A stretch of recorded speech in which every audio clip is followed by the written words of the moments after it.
dari Jepang, Bu ya. Saya asli orang Indonesia dan saya menikah dengan orang Jepang yang beda agama. Tapi waktu kita menikah, suami saya masuk agama saya yaitu agama Islam. Dan semenjak saya menikah, diboyong ke negaranya yaitu Jepang, yang beda tradisi dan juga adat istiadat. Saya juga dikaruniakan dua anak putra usia 12 tahun dan putri usia 7 tahun. Semenjak saya tinggal di negara suami saya hampir 15 tahun. Suami saya dari awal nikah balik ke agamanya semula. Saat pernikahan dia masuk Islam cuma buat formalitas saja, Bu ya. Anak-anak saya juga dididik agama suami saya. Kita berumah tangga udah nggak hubungan suami istri sudah 8 tahun. Tapi kita masih satu atap. Apa yang harus saya lakukan, Bu ya? Setiap saat saya meratapi dosa, selalu menangis. Apakah yang harus saya lakukan? Apakah saya harus meninggalkan suami saya dan membawa anak-anak saya pulang ke Indonesia dan akan saya didik dengan agama Islam yang baik, Bu ya?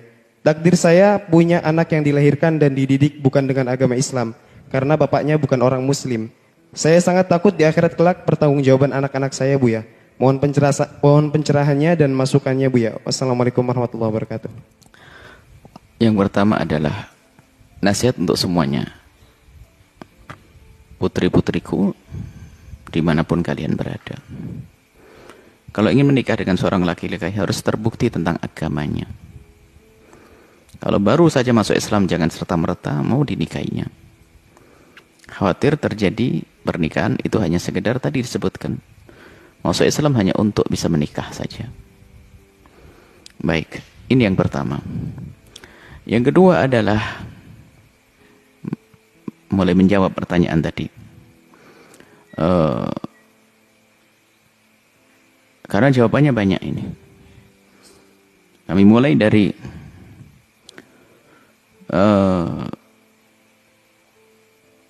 setelah menikah, rupanya dia kembali kepada agamanya. Kalau betul setelah menikah dia kembali kepada agamanya adalah dia murtad. Kalau misalnya melakukan kegiatan-kegiatan agama, kemudian dia, itu adalah hukumnya murtad.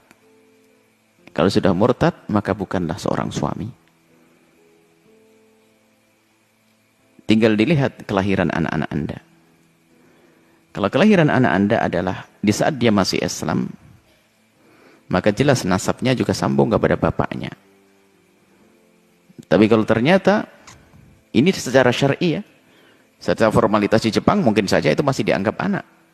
Tapi kalau ternyata anak itu lahir setelah sang bapak tadi sudah keluar dari Islam, setelah yakni mulai dari murtad, kandungan sudah ada sebelum murtad, maka nasabnya nyambung karena itulah bayi terlahir ada di saat sang bapak masih Islam. Nyambung.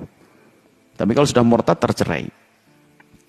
Kemudian yang ketiga, Anda sudah benar selama 8 tahun tidak bergaul, tidak berkumpul dengannya, itu berarti Anda diselamatkan oleh Allah.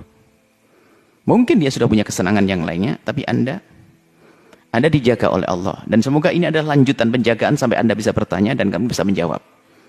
Lanjutan penjagaan. Anda sudah dijaga oleh Allah 8 tahun dari 15 tahun, Anda tidak pernah bergaul dengan suami. Berarti 8 tahun Anda diselamatkan oleh Allah. Ini mukaddimah Anda akan dimuliakan. Kemudian Anda bertanya tentang anak-anak, apa yang Anda lakukan?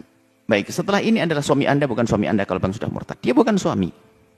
Apapun bentuknya dalam Islam, karena sudah terselain. Jadi begini, kalau ada laki-laki murtad, itu selagi tidak kembali kepada Islam, maka secara otomatis akan tercerai.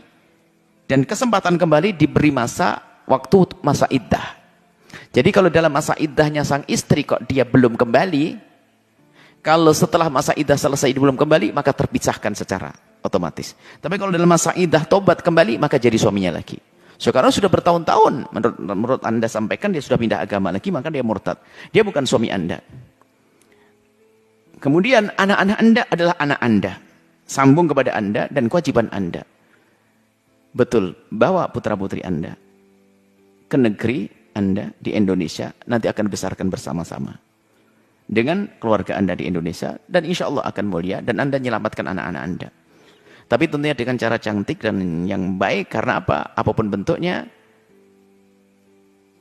Di dalam akte negeri sana mungkin itu masih dianggap sebagai anaknya, anak sang bapak. Karena di sana bukan agama sebenarnya agama Islam. Maka Anda harus waspada, hati-hati. Khawatir masuk tuntutan dan sebagainya. Anda mungkin niat kembali membawa anak dan bahasakan kepada mantan atau kepada suami tersebut, ingin dididik dengan baik, jangan khawatir. Nanti kalau sudah hebat, kamu bisa melihatnya lagi. Tidak usah khawatir.